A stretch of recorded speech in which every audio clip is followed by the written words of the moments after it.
At any cost we will complete 7-8 chapters this book, और फिर दूसरी बुक्स के ऊपर चीज़ें देख लेंगे। और क्योंकि इसके अंदर फिर वो क्लासेस आ जाते हैं, क्लासेस का चैप्टर ऑब्जेक्ट ओरिएंटेड है, और फिर ऑपरेटर ओवरलोडिंग और पॉलीमॉर्फिज्म, वो जो है वो ऑब्जेक्ट ओरिएंटेड का पोर्शन है, वो हम नहीं करेंगे। लेकिन जो इसके अलावा जो भी कुछ इसमें है वो हम सब कुछ कर लेंगे। प्रीवियस लेक्चर में जो हम बात कर रहे थे, हम गो थ्रू तकरीबन हमने चैप्टर सारा कर लिया था। अब हम 1 बाय 1 मूव करना है। जैसे ये इंक्रीमेंट ऑपरेटर वगैरह हैं, तो उसके बारे में अगर कोई प्रीवियस डिस्कशन जो थी हमारी कल, उसके बारे में अगर कोई क्वेश्चन है तो प्लीज आस्क। और जी बेटा। सर प्रीवियस में से एक चीज पूछनी है, एक्स्ट्रा चीज है। जो हमने वो इंटीजर ऐड किए थे a+b, उसके आगे इज इक्वल टू 15 लगाया था। अगर हम चाहते हैं कि 15 पहले और इज इक्वल टू a+b बाद में है, तो उसके लिए फिर क्या प्रोग्रामिंग में चेंज होगा? वही जो हमारा मतलब डबल कोट्स में हमने किया हुआ था, उसी को हमें थोड़ा सा चेंज करना पड़ेगा। स्क्रीन शो नहीं हो रही, सॉरी, मैं अभी शेयर नहीं की, मैं स्क्रीन शेयर कर दूं। स्क्रीन शेयर में अब मेरा ख्याल स्क्रीन आपको शेयर हो रही होगी। और यस सर, मैं ऐसा करता हूँ कि ना टर्बो सी जो है एक रन कर लेता हूँ, और फिर उसको मैं स्क्रीन जो है मैं दूसरी साइड पे शेयर कर लेता हूँ कि इसको जो है रन भी करते रहें।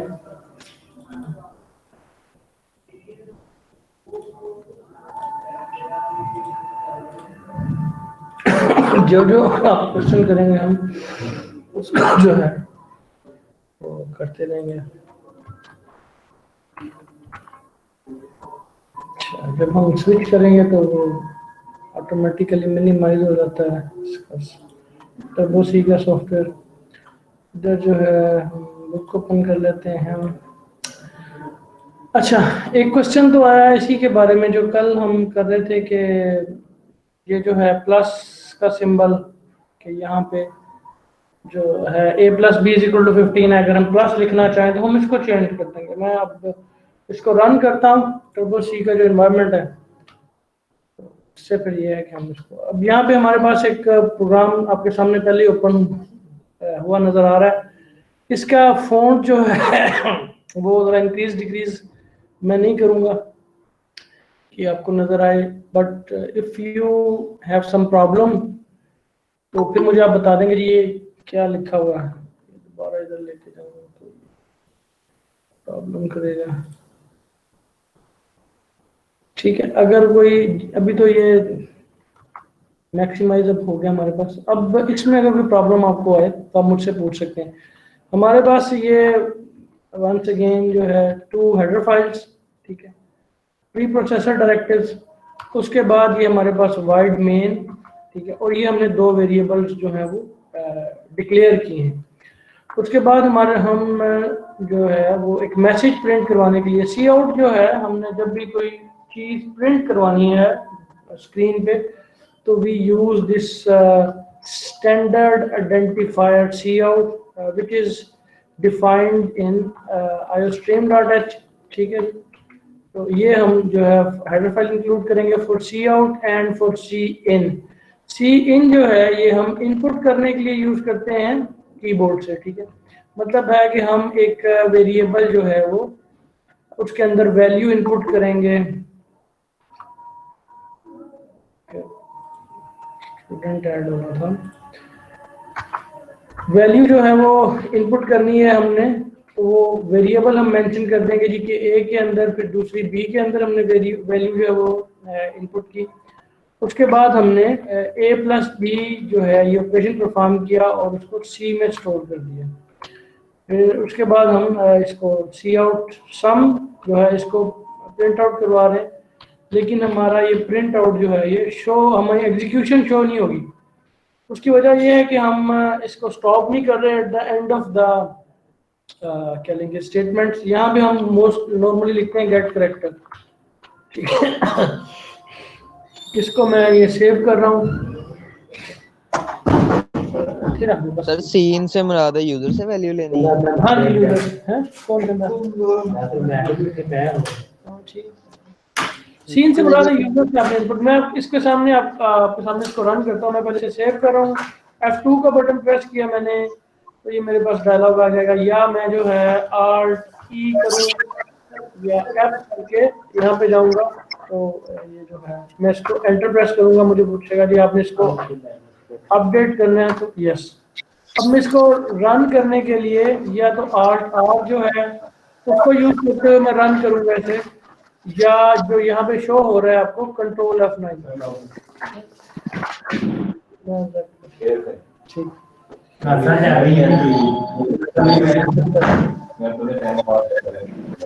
नहीं तो मेरी इस बार फ्री हो जानी क्लास। अच्छा तो बाद में कल आना, ठीक है। अच्छा जी अब हम बेटा अपना माइक बंद कर लें। जी बेटा बोले। सर ये एंड के बाद 1 क्यों लगाया है? ये एंटर वैल्यू उसके बाद एंड लेस लाइन है बेटा, देन। ये हम इसको इस एंड लाइन भी यूज कर सकते हैं। जल्दी बोलो यार क्या बना हम तो सर कह रहे हैं कि मार्क्स आपको कम है तो 61% है तो कह रहे हैं कोई चक्कर नहीं है। 61% नहीं वो 68 के 72 पे ना अभी मैंने तो उसमें क्या कहते हैं इवनिंग में बेंच पे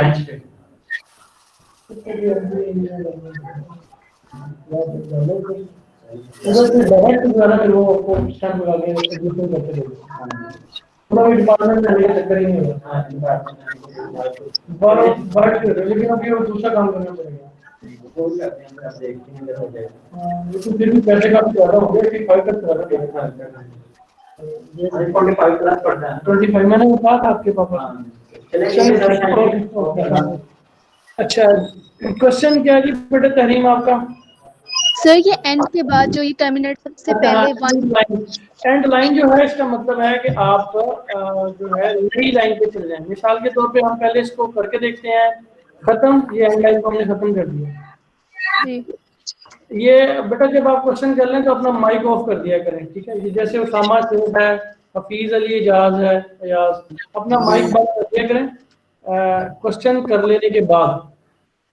अभी जो है हम इसको रन करते हैं।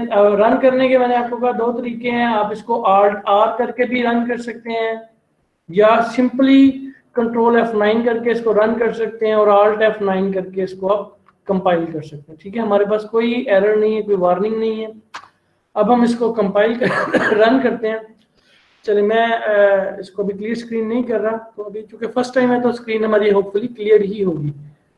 एंटर वैल्यू, अब देखें ये नेक्स्ट लाइन पे नहीं जा रहा, ये वैल्यू जहाँ पे खत्म हो रहा है प्रिंट किया हुआ वहीं पे रुका हुआ है कर्सर हमारा। ये जो ब्लिंक कर रहा है इसको हम कर्सर बोलते हैं। अब मैं यहाँ पे 2 प्रेस करता हूँ, एंटर कर देता हूँ, फिर यहाँ पे 3 प्रेस करता हूँ। अब जो 2 है वो वेरिएबल ए में सेव हो गया, 3 वेरिएबल बी में सेव हो गया। दोबारा एंटर प्रेस करूंगा तो मुझे वो शो कर रहा है सम इज 5। अब जो सम इज 5 है,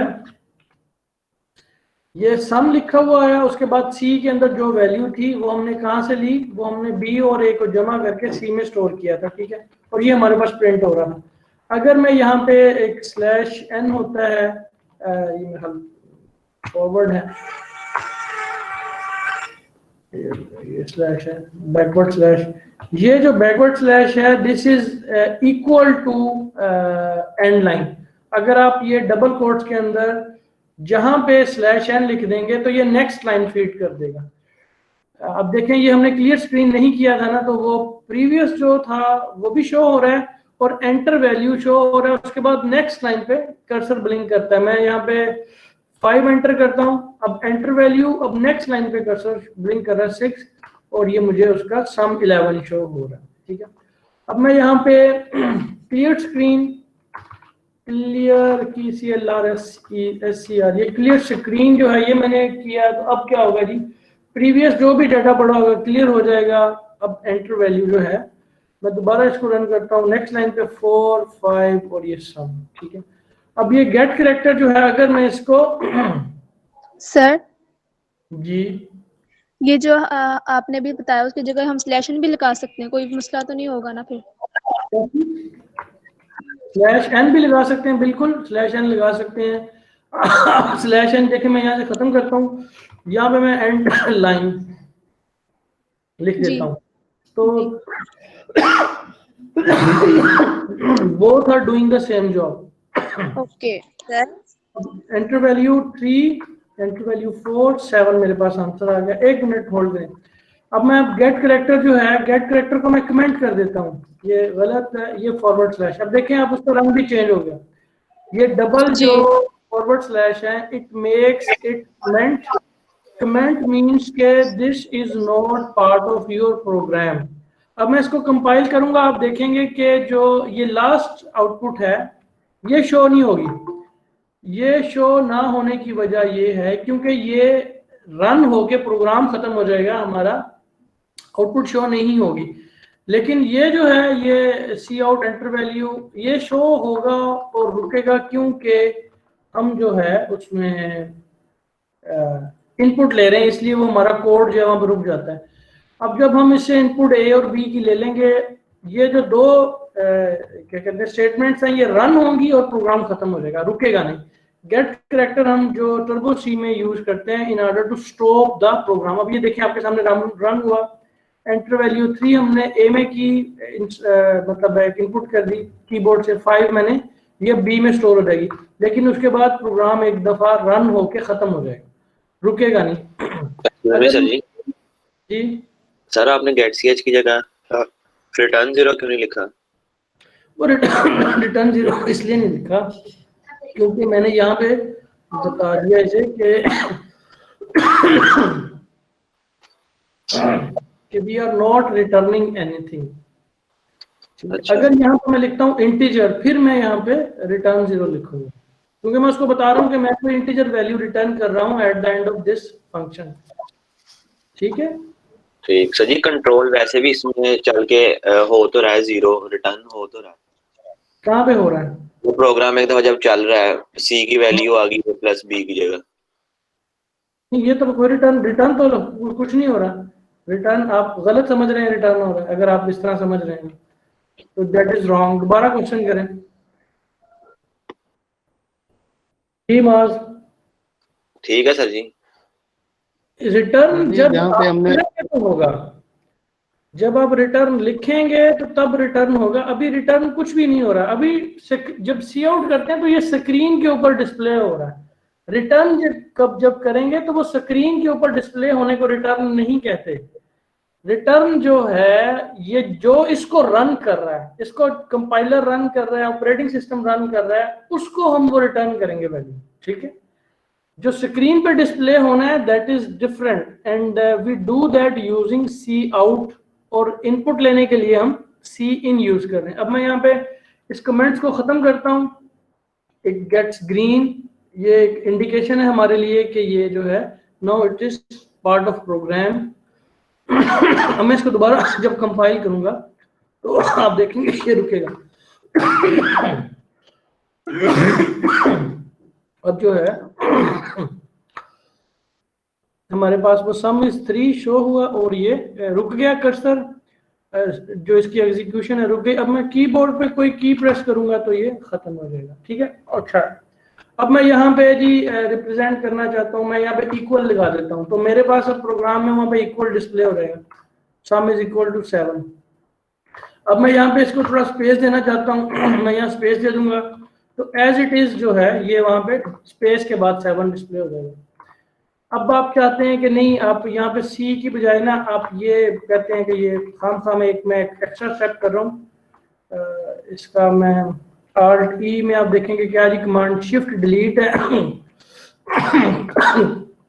कट की, और पेस्ट की क्या है जी, शिफ्ट इंसर्ट।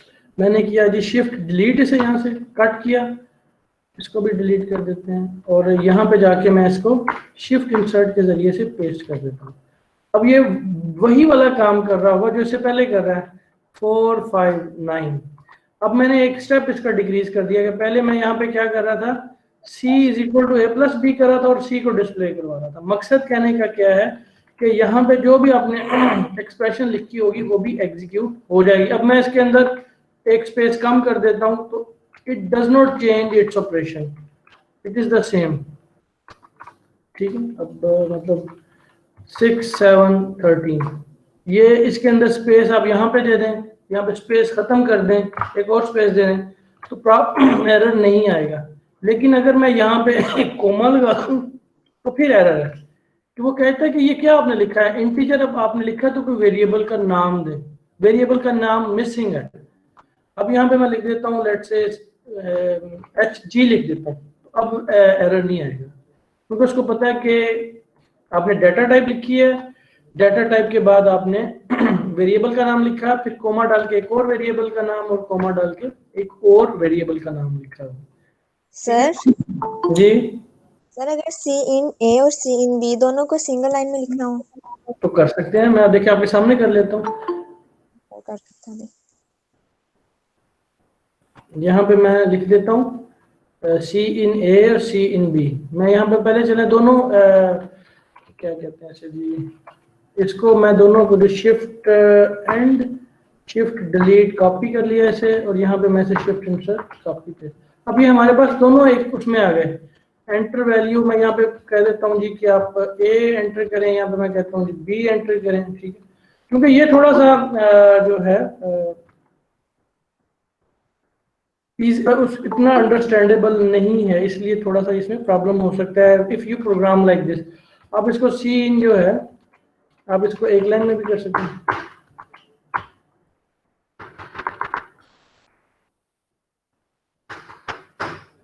अभी हमारे पास एक लाइन के अंदर दोनों सी इन जो है, मैं इसको अब रन करता हूँ, वो लिखा हो गया एंटर वैल्यू ए बी। अब मैं करूंगा 4 एंटर प्रेस करूंगा, ये ए में चला जाएगा।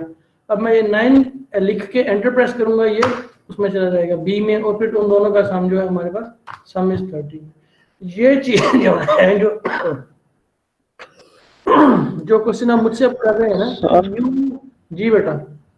सर ऊपर तो इंटीजर हमने जी और ए लिखे, लेकिन नीचे हमें इनिशियलाइजेशन में और बी कर रही है। हाँ बिल्कुल सही। अब ए और बी जो है अब क्या कहते हैं, ये जो पुरानी एक्जी है ना वही रन हो रही है। अभी इसको कंपाइल करेंगे तो एरर आ जाएगा। ये पुरानी एक्जी है वो रन हो रही है, इसको मैं सेव करता हूँ, ठीक है। अब इसको मैं कंपाइल करूँ तो हमारे ये पुरानी एक्जी है, जो पुरानी प्रीवियस एक्जी है ना वो रन हो रही है, बल्कि ये लिखा हुआ नहीं एक्जी जो है, ठीक है। ये बी बहुत इसकी स्पेस दूर हो गई थी, बी भी अच्छा। अगर तो ये लेट से मैं आपके सामने ये बी को डिलीट कर देता हूँ। ये सही क्वेश्चन किया इसने, बहुत अच्छा अली शेर ने, कि अगर हमारे पास ये स्टूडेंट एक नहीं आया, यहाँ पे अगर बी एग्जिस्ट नहीं कर रहा तो it should give us error, क्योंकि हमने बी को डिफाइन नहीं किया हुआ। अब मैं इसको कंपाइल करता हूँ F9, तो ये एरर मुझे दे रहा है कि अनडिफाइंड सिंबल बी। अब मैं यहाँ पे लिखूंगा बी, फिर इसको कंपाइल करूंगा तो it should not give me error, it should work. तो ये चीजें जो हैं आप इसको प्रैक्टिस बेटा जब आप करेंगे तो तब आपके बहुत से क्वेश्चन आप मुझसे भी पूछें, I do not discourage you, लेकिन जब आप खुद ये चीजें करेंगे जो आपके ख्याल में कि ऐसे कैसे हो जाता है, वैसे अगर वो आपको समझ नहीं आता फिर आप मुझसे क्वेश्चन करेंगे, इससे दूसरे लोगों का भी फायदा होगा कि जो इसको समझ नहीं समझ पा रहे वो उनको वो जो कह लेंगे जो क्वेश्चन उनके जहन में नहीं है वो भी उनको आंसर हो जाएंगे। इसलिए हाँ जी बेटा अली शेर। सर ये जो एंड पे गेट करेक्टर के ऊपर सी आउट वाली स्टेटमेंट है, हाँ जी हाँ जी, अगर a प्लस बी वाली हम जो है वो सम इज इक्वल टू से पहले अगर लिख देंगे तो फिर वो जो रिजल्ट है वो पहले शो होगा और प्रिंट बाद वाला शो होगा। हाँ जी ऐसे ही है बिल्कुल। ये जो आपने ये ध्यान में रखना है कि जो ये कंप्यूटर है जो आप इसको कहेंगे इसने वो करना है, ठीक है, इसने अपनी तरफ से कुछ नहीं करना। अभी हमने इसको ऐसे कर दिया तो ये हम यहाँ से इसको खत्म कर देते हैं। अब ये बिल्कुल ऐसे हो जाएगा कि ये पहले सम का आंसर आ जाएगा, इसको थोड़ा सा स्पेस दे देते हैं ताकि हम इसको इजीली पढ़ सकें। ये 4 5 9 सम इज जी सही हो गया सर, थैंक यू। ये आप चीज जो है इस किस्म की खुद आप इसको करके देखें, ये डाउनलोड कर लें आप इसको टर्बोजी को, बोरलैंड को, या इसके अलावा जो भी आपके पास अवेलेबल है उसको आप डाउनलोड कर लें और उसको रन करके देखें। सर आप अपना बंद करें कैमरा, लतीफ 5555 अपना कैमरा बंद करें क्योंकि इससे जो है वो कनेक्शन जो वीक होगा। ये मेरे ख्याल इसको आवाज नहीं जा रही लतीफ को। Yes sir. अपना बेटा कैमरा ऑफ कर लें, कैमरा आपका ऑन हुआ है, इससे आपकी कम्युनिकेशन वीक होगी। ओके अच्छा जी, जी बेटा बोल रहे हैं तहरीम। सर आपने कंपाइल किया, वहां पर दोबारा इंट की वो बी की जगह जी आ गया। हाँ जी, वो मेरा ख्याल है कि वो कहीं ना मूव कर गया। ये देखें, ये जो है ये इसमें तो सर वो ऊपर क्लियर स्क्रीन भी तो है, उसने फिर इसको क्लियर क्यों नहीं किया? बेटा वो क्लियर स्क्रीन जो है वो इसको नहीं क्लियर करने के लिए, वो है उसे क्लियर करने के लिए क्या कहते हैं, जो आपकी आउटपुट की स्क्रीन है। ये तो हमारा सोर्स कोड है, ठीक है, ये सर, हमारा मतलब कि पहले प्रोग्राम का जो आउटपुट आया उसे क्लियर करने के लिए। जो हमारा आउटपुट आया था उसमें अगर कुछ भी पहले का पड़ा हुआ है उसको क्लियर कर दे। अच्छा ठीक है, चलो। ये हमारा ये सोर्स कोड है ना, ये लिखा हुआ देखें ना, जी, इसकी जी। एक्सटेंशन सीपीपी नजर आ रही है। अब अगर हम इसको जाके देखें अपने उसमें जहां पे भी ये पड़ा हुआ है, आई होप कि ये सी के अंदर टर्बो C3 है हमारे पास। टर्बो C3 के अंदर बिन के अंदर कहीं ये पड़ा होना चाहिए। SS, यस, ये SS हमारी फाइल पड़ी हुई है। इसको हम जो उसमें भी ओपन कर सकते हैं नोटपैड के अंदर, ये हमारे पास उसमें नोटपैड में open. Yes sir, program files के अंदर रखना है इसको? इसको आपने बिन में रखना है। ये आप ये जो है ये ऑटोमेटिकली आपको बता देगा कहाँ आपने सेव करना है। मिसाल के तौर पे आप इसको, मैं ओपन दोबारा करता हूँ कि आपने इसको सेव एज करना है इसी प्रोग्राम को, तो आपको बता देगा कि आपने कहाँ रखना है। ये इसके अलावा भी पड़े हुए हैं, ये कहाँ पड़े हुए हैं, ये इसको ओवरराइट नहीं मैं करना चाह रहा, सेव एज। और जी सर, वो नीचे पास शो करा रहा है सबसे नीचे C/turbo C। टर्बो सी बिन के अंदर है। अगर मैंने इसके डिफरेंट फोल्डर्स में मूव करना है तो मैं इस तरह से मूव कर सकता हूँ, ठीक है। ये जो लिखा हुआ ना एंड पे, इसको जब क्लिक करेंगे तो आप ऊपर मूव कर जाएंगे। ये मतलब इलीगल फाइल नेम आप मूव नहीं करवा रहा। अब मैं डायरेक्टली सी में चला गया हूँ, इसके अंदर मेरा पास टर्बो सी में मैं जो पड़ा है डाटा, मैं वहां पे जाना चाहता हूँ। टर्बो सी में बिन में मोस्टली आप फाइल जो है वो सेव कर रहे होंगे, ठीक है। यहाँ पे मैं देखूँ अगर कोई एग्जी पड़ी है तो मुझे बता देगा। मैं इसको लिखता हूँ static.exe, तो ये डिफरेंट एग्जी फाइल्स पड़ी हुई है, ठीक है। ये जो एग्जी फाइल्स हैं डिफरेंट पड़ी हुई हैं जो एग्जीक्यूट हो सकती हैं। अच्छा, एनीहाउ, तो this was a very simple program कि आप कैसे आउटपुट कर सकते हैं, कैसे इनपुट ले सकते हैं। जो हमारा टॉपिक था आज का, जो हमने करना है, मैं इसकी स्क्रीन चेंज कर रहा हूँ। सर जी एक क्वेश्चन पूछिए क्वेश्चन। सर जी, जहाँ पे आपने लिखा हुआ था int c = a+b, जहाँ पे हमें करैक्टर करवाने होते हैं उधर तो करैक्टर लिखते हैं, इधर हम ऑपरेशन करवा रहे हैं, इस वजह से ये कर रहे हैं int में a+b। नहीं, हम अपडेशन का मकसद नहीं है, हम जब जमा कर रहे हैं ए और बी के वेरिएबल्स जो रैम में है उनके अंदर जो वैल्यू पड़ी है उसको जमा कर रहे हैं। अच्छा, हमने वो जमा कर लिया, फिर वो इक्वल का साइन जैसे यहाँ पे लिखा हुआ है, मिसाल के तौर पे मैं आपको वो पेंट ओपन कर लूँ, उसमें हम उसको मेंशन अगर कर रहे हैं कि मेरे पास अगर वेरिएबल अगर ये ए है, a = मैंने लिखा b+c। अब ये भी मेमोरी के अंदर वेरिएबल है, ये भी और ये भी, इन दोनों के अंदर जो वैल्यू पड़ी हुई है उसको जमा करें और जमा करके ए जहां पे जिस मेमोरी लोकेशन के साथ ए का ताल्लुक है वहां पे सेव कर दें। ये इसका मतलब है इस एक्सप्रेशन का कि बी और सी को जमा करें। इक्वल बता रहा हमें कि जो राइट हैंड साइड की वैल्यू है वो लेफ्ट हैंड साइड के वेरिएबल को असाइन करें। यानी कि सर जी अगर इस तरह करेंगे तो हमें int नहीं लिखना पड़ेगा, c लिखेंगे तो फंक्शन cout में c लिखेंगे तो आउटपुट रिजल्ट मिल जाएगा। तो अगर int की जगह पे तो हाँ जी, तसल्ली से क्वेश्चन करें, तसल्ली से। यानी कि सर जी अगर हमने int लिखा है ना, इधर c = a+b लिखा हुआ है, अगर int की जगह पे टोटल या सम लिखिए तो फिर भी एग्जीक्यूट होगा प्रोग्राम या एरर आएगा? नहीं, कुछ भी आपने, अब देखे ना, मैं आप इसको थोड़ा सा जरा बेहतर तरीके से लिखूं। अगर मैंने लिखा है इंटीजर, ये मैंने उसको डिफाइन किया इंटीजर a b c, ये चीज मैंने आपको बार बार इसलिए कह रहा हूँ कि जो आप बताएंगे कंप्यूटर को वही उसको पता है, इसके अलावा नहीं पता। अब मैंने ABC बता दिया, अब मैं यहाँ पे अगर लिख दूं sum is equal to B plus C, तो इसमें एरर आएगा कि जी सम अनडिफाइंड सिंबल है, इसके बारे में बताएं कि ये क्या है। ये प्रोसेसर आपको एरर दे देगा कि सम क्या है। अगर आप इससे यहाँ पे पहले लिखते, हाँ जी बेटा, जी जी अगर मैं यहाँ पे कॉमा डाल के लिख देता हूँ सम, तो आपको उसको पता होगा कि सम एक वेरिएबल है और वो इंटीजर टाइप का है। तो अगर सर जी सम के इंट के सामने सम लिख रहे हैं तो इंट के साथ सम लिख रहे हैं तो वो भी ठीक होगा? नहीं, ये तरीका है, इसके अलावा और कोई तरीका नहीं। आपने जब लिखना है, आपने ये कीवर्ड है, मतलब आप इसको चेंज नहीं कर सकते, ना इसका साइज, ना इसके मतलब ना इसको कैपिटल लेटर लिखेंगे, इसको इसी तरह लिखेंगे, एक स्पेस दे के फिर आप वेरिएबल का नाम लिखेंगे। आप अगर डायरेक्टली इस तरह लिख देते हैं, P के साथ ये लिख देते हैं, तो वो इसको डाटा टाइप कंसीडर नहीं करेगा, वो कहेगा ये कोई और वर्ड है। इंट लिख के फिर आप स्पेस दे के जो भी नाम देना चाहते हैं आप अपना नाम स्पेस दे के लिखना है आपने, एक स्पेस दे के फिर आपने लिखना है, अपना नाम लिख दें, जो भी आप लिखना चाहें। वो हमने रूल्स कल देखे थे कि वेरिएबल्स जो हैं, उन वेरिएबल्स का नाम रखने के क्या रूल्स हैं।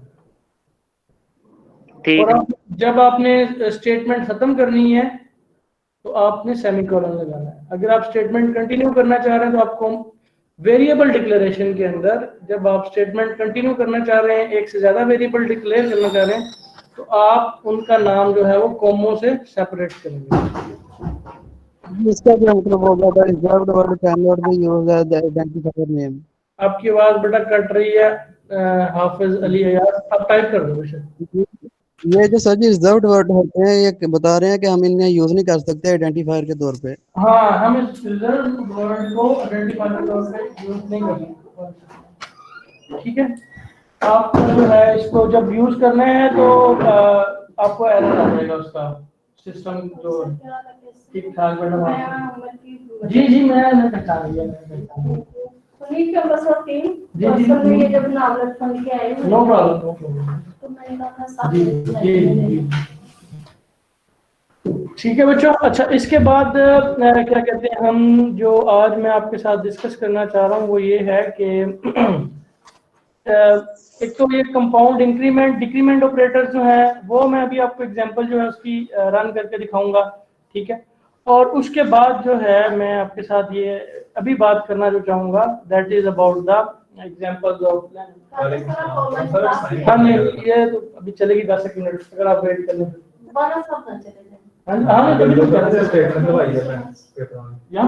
जी आपके को मेरा और उसका नाम देख लेंगे तो ठीक है, वो तो आपको पता है। हाँ जी वो ठीक है, लेकिन हम लिख नहीं दे सकते सर, जब तक आप वेरीफाई नहीं करें।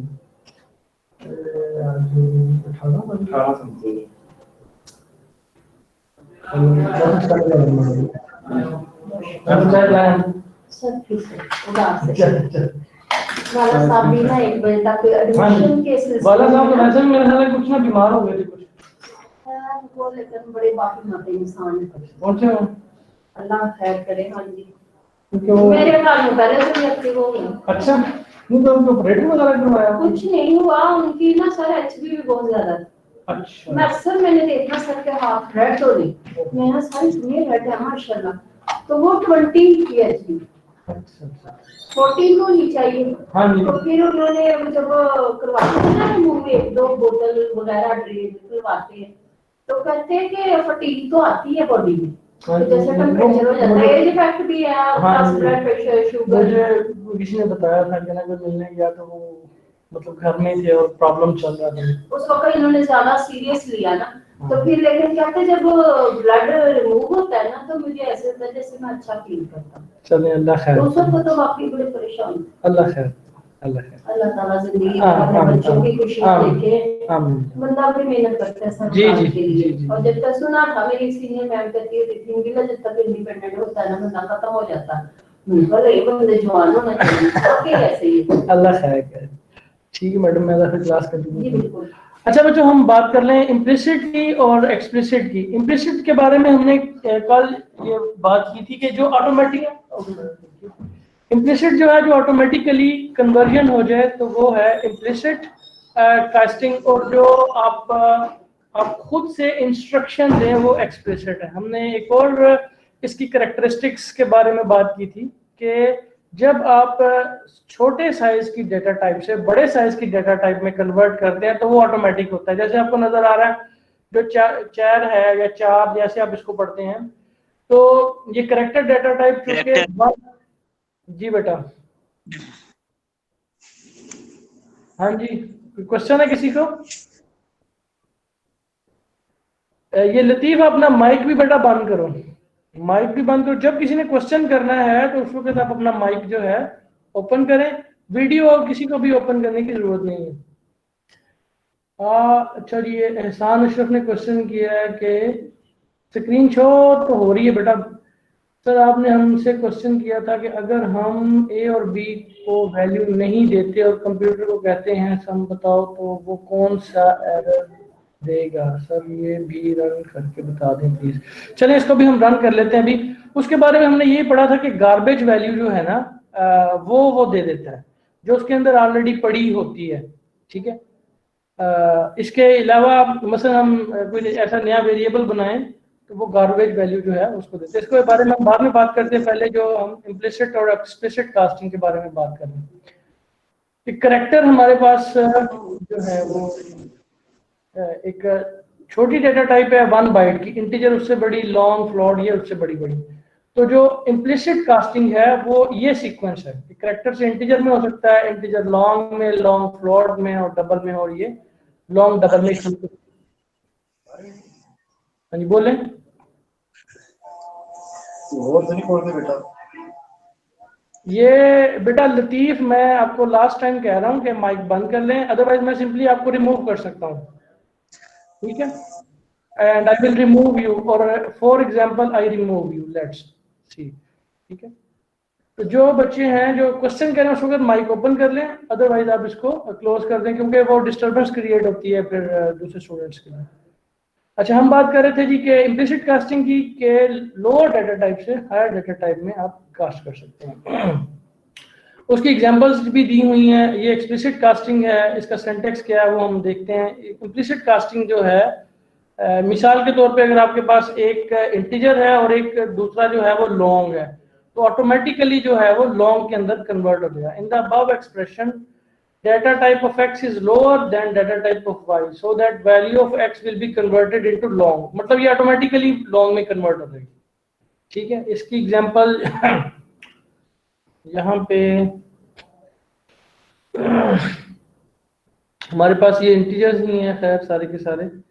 ये मैं आपको इसकी एक एग्जांपल जो है वो यहाँ पे अगर इन्होंने नहीं दी हुई तो मैं आपको खुद से दिखा देता हूँ। मिसाल के तौर पे जी हमारे पास वेरिएबल्स हैं,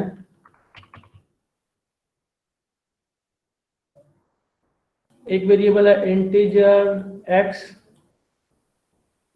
और एक वेरिएबल है फ्लोट y और z। अगर मैं यहाँ पे लिखता हूँ z is equal to x plus Y, तो ये जो आंसर आएगा हमारे पास, this will be automatically converted in float, क्योंकि x इंटीजर है, y फ्लोट है। अब हम दोनों के ऊपर ऑपरेशन परफॉर्म कर रहे हैं, तो दोनों को ऊपर ऑपरेशन परफॉर्म करने के लिए these should be of same type. x और y जो है ये एक टाइप के होने चाहिए। अगर एक टाइप के नहीं है तो उसको फिर ऑटोमेटिकली कन्वर्ट कर लिया जाएगा। किसे? जो लोअर डाटा टाइप है उसको हायर डाटा टाइप में कन्वर्ट कर लिया जाएगा, और इस कन्वर्जन को हम कहते हैं इम्प्लिसिट कास्ट। x जो है वो फ्लोट बन जाएगा, फ्लोट जो है फिर वो z को असाइन हो जाएगा, दैट इज इटसेल्फ जो है वो क्या कहते हैं आपका फ्लोट वैल्यू है। अब अगर यहाँ पे आप इसको यहाँ पे लिख दें मिसाल के तौर पे x और b,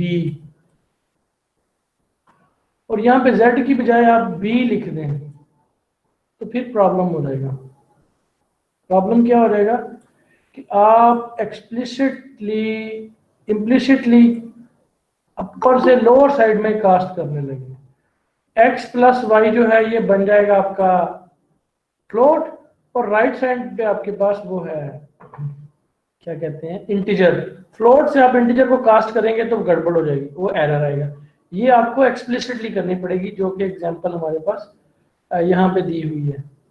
इस एग्जांपल में आप देख सकते हैं यस कि हमारे पास दो फ्लोट वेरिएबल है। अलिया साहब थोड़ी देर जाना, मैं अगर क्लास करना है, मैं साथ जाना सीधा, चलो हॉस्पिटल जाना से सुबह आ जाएगा। चलो ठीक सुबह मेरे हॉस्पिटल। कोई गल नहीं। Thank you sir. और हमारे पास जो है यहाँ पे फ्लोट वेरिएबल है ए और बी। आपको पता है कि फ्लोट जो है ये साइज जो है थोड़ा बड़ा होता है। ए जो है it will take 4 byte and b will take 4 byte. Integer जो है हमारे पास ये जो है ये साइज जो है ये कम है, ठीक है, इट टेक्स 2 बाइट्स। अब हमने क्या किया, ए और बी जो है इसको वैल्यूज इनिशियलाइज की 10.3 और 5.2। उसके बाद हमने अब ये इनको कास्ट कर रहे हैं हम। ये कास्टिंग का सिंटैक्स है कि आप राइट साइड पे जो है वो लिखेंगे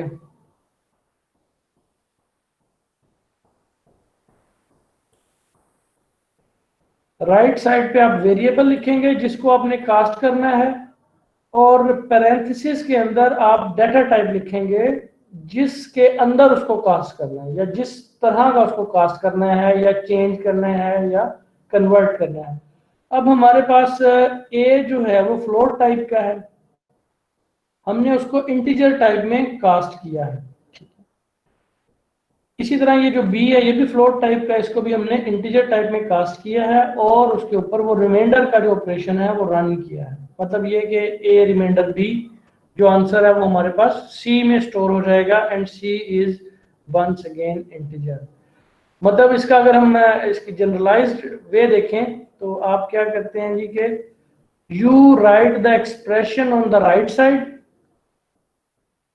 and you right the type in which you want to cast, जो इसका नाम है, जो हम आसानी के लिए हम कन्वर्ट का लफ्ज इस्तेमाल कर रहे हैं कि जिसमें आप कन्वर्ट करना चाहते हैं। ये आपकी टाइप है, वो डाटा है जिसको आप कन्वर्ट करना चाहते हैं। किस में कन्वर्ट करना चाहते हैं? इस टाइप में। वो टाइप जो है आपकी आपने लिखनी है, और ये गिवन है, आप अपनी मर्जी की नहीं लिख सकते।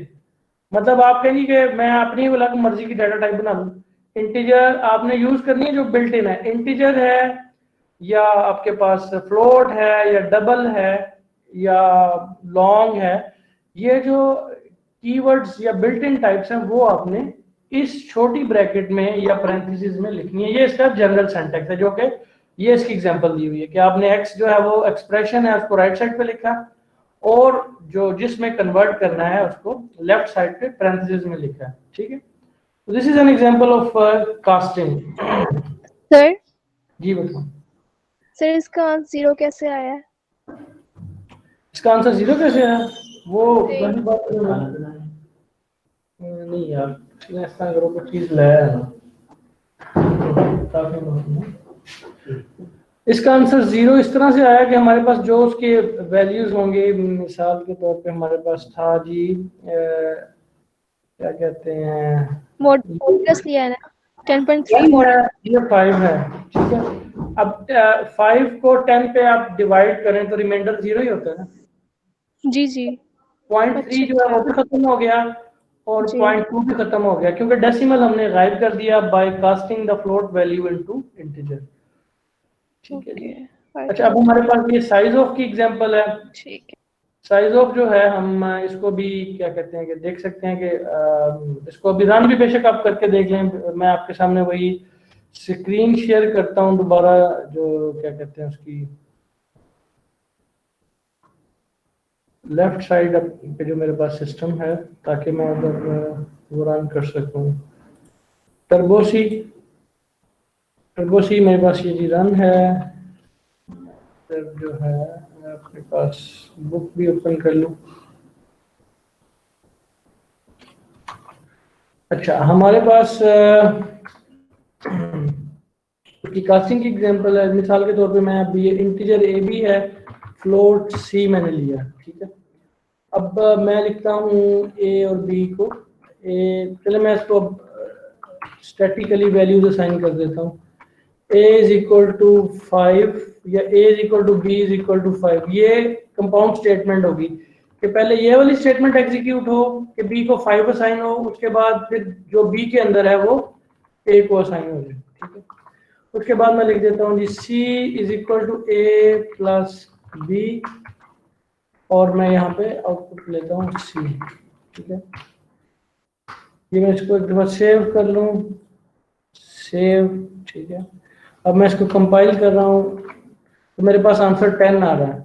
अब ये जो 10 है, ये जो c है ये फ्लोट है। अब ये जो यहाँ पे इसको a जमा b में मैंने इसको सम किया, ये 10 इंटीजर आ गया। 10 जो इंटीजर है ये कन्वर्ट होगा, कन्वर्ट हमारा कह लें कि एक गलत लफ्ज है, लेकिन चूंकि ये आइडिया हमें दे देता है इसलिए यूज कर रहे हैं। एक्चुअल वर्ड हमारा कास्ट है, ये कास्ट होगा इनटू फ्लोट, और उसके बाद वो सी को असाइन हो जाएगा, और जिसको हम यहाँ पे आउटपुट करवा रहे हैं, ठीक है। अब अगर मैं यहाँ पे लिखूं यहाँ के इसको फ्लोट ए और बी, इसको मैं वैल्यू असाइन कर देता हूँ 5.3, ठीक है, और सी जो है मैं इसको इंटीजर कर देता हूँ। तो लेट्स सी कि हमारा ये प्रोग्राम कैसे है। ये क्लास 1 घंटे की थी, सॉरी टू इंटरप्ट। मैं समझ गया आपकी बात, मैं इसको थोड़ा सा कंप्लीट कर लूं, फिर हम जो है मैं क्लास खत्म कर देता हूँ। इसको मैं सेव कर लिया, इसको मैंने कंपाइल किया तो इसने वंस अगेन कंपाइल कर दिया। ये प्रॉपर सेव नहीं हुआ, इसका मतलब नहीं सेव नहीं हुआ ये, इसको मैं सेव है इसको। इसके अंदर ये भी प्रॉब्लम है कि ये उसको सेव नहीं करता, पुरानी एक्जी जो है उसी को रन कर लेता है, टर्बो सी जो है। इसको मैं कॉपी कर लेता हूँ, सारे के सारे कोड को कॉपी कर लिया, एक नई फाइल में बनाता हूँ। ये मैंने नई फाइल बनाई, इसमें मैं सारे कोड को मैंने पेस्ट किया, और now I save it as, इसका नाम मैं दे देता हूँ डिलीट इट।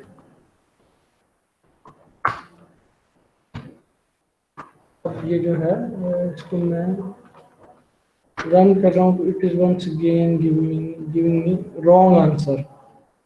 अगर मैं इसको फ्लोट कर दूं, it should give me correct answer 10.6, ठीक है। यहाँ पे जो है इट इज एक्चुअली कास्टिंग। अगर मैं यहाँ पे लेट्स से इसको फ्लोट है और इसको सी कर देता हूँ इंटीजर, और इसको असाइन कर देता हूँ सम वैल्यू 4, सी प्लस, अब ये 5.3 10.6 प्लस 4 14.4 जो है, जस्ट 14 शो होगा क्योंकि मेरे पास इंटीजर सी है, और ये जो है वो इम्प्लिसिट कास्टिंग हो रही है। ये सी और ए जो है इसको पहले वो उसमें कास्ट करता है और उसके बाद इम्प्लिसिट कास्टिंग करता है। अब मैं अगर इसको एक्सप्लिसिट कास्टिंग करना चाहूँगा तो मैं यहाँ पे लिखूँगा इंटीजर, ठीक है, ये ए है, यहाँ लिखूँगा इंटीजर बी। अब ये जो ए और बी है ये एक्सप्लिसिटली कास्ट हो जाएंगे, उसमें एक्सप्लिसिटली कास्ट हो जाएंगे इंटीजर में ए और बी, और सी जो है उसके अंदर हमारे पास 4 है। ये वंस अगेन आंसर हमारा वही शो होगा 14 का। अभी हम इसी चैप्टर के ऊपर ही हैं, ये चैप्टर 3 हमारा जो है बैठ जाएगा, और we will start the chapter 4 in next lecture, but we will once again come to this chapter 3। उसमें कुछ जो रह गया है ऑपरेटर, जो यूनरी ऑपरेटर्स हैं हमारे पास, इंक्रीमेंट डिक्रीमेंट, उसकी एग्जांपल्स करेंगे, और उसके बाद चैप्टर 4 जो है हम नेक्स्ट लेक्चर में स्टार्ट कर देंगे। तो if you have any questions you can ask now, और यू कैन आस्क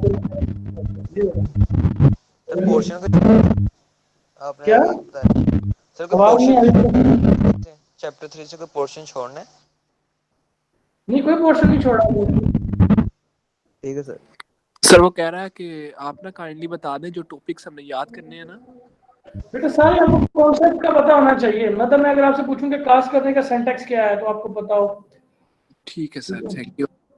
अटेंडेंस मैं आप भी लगा दूंगा सबकी ही।